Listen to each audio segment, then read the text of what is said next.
friends! Thanks for joining me for a new read-aloud book. It's called Chocolatina by Eric Kraft.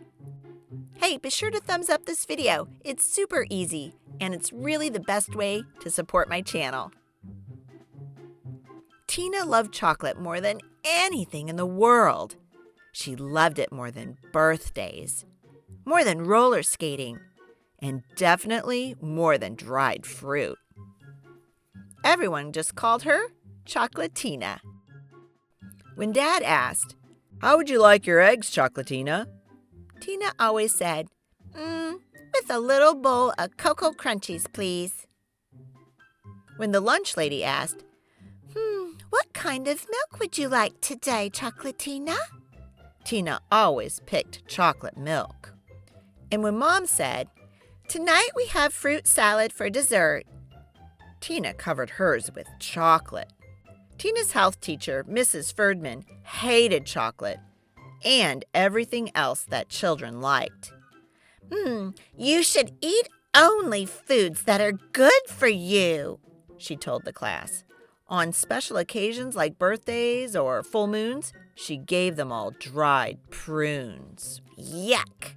Mrs. Ferdman's favorite saying was, "You are what you eat." She would write it on the chalkboard and make the children repeat it every day at the end of class. One day, during this part of health class, Tina bit off an ear of a chocolatey bunny, and she stood up and said, "I wish that were true." That night, a strange thing happened. When Tina woke up, she felt all stiff. She went downstairs and looked into the mirror. Immediately she saw why. "I've turned into chocolate!" she cried. "Whatever you say, Chocolatina dear," said her mother from behind the newspaper. "Now hurry up and eat your breakfast or you're going to miss the bus." When Tina got on the bus, everyone gasped. Do you mind if we don't sit together today, Chocolatina?" her best friend Petty asked. My mom would ground me if I got chocolate on my new shirt." After a lonely bus ride, Tina was glad to be in spelling class, her favorite subject. But her first word of the spelling bee was cocoa, and she got so flustered she spelled it wrong. C-O-K-O?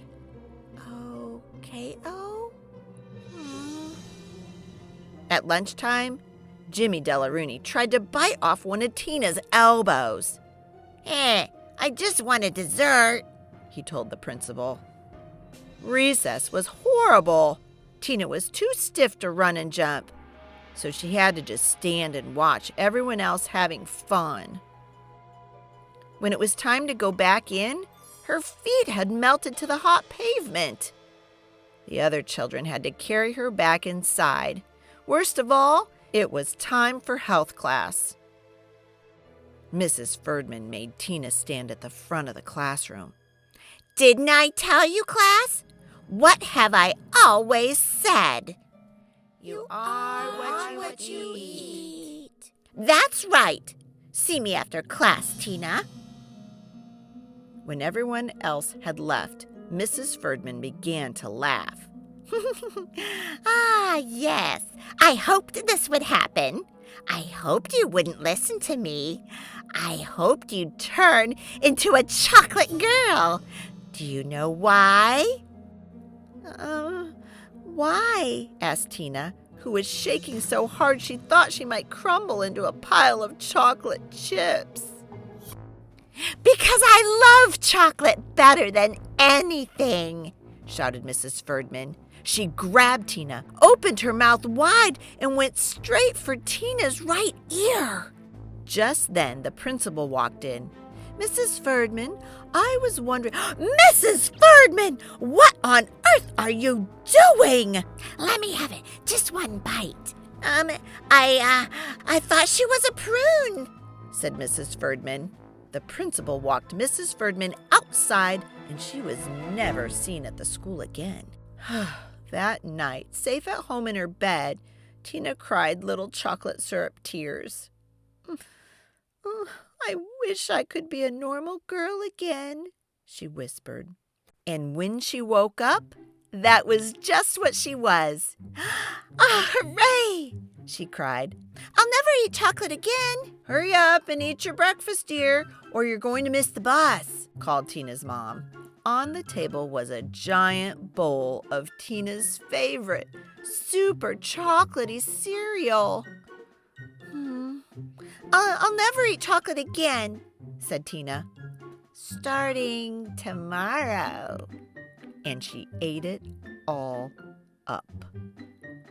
The end.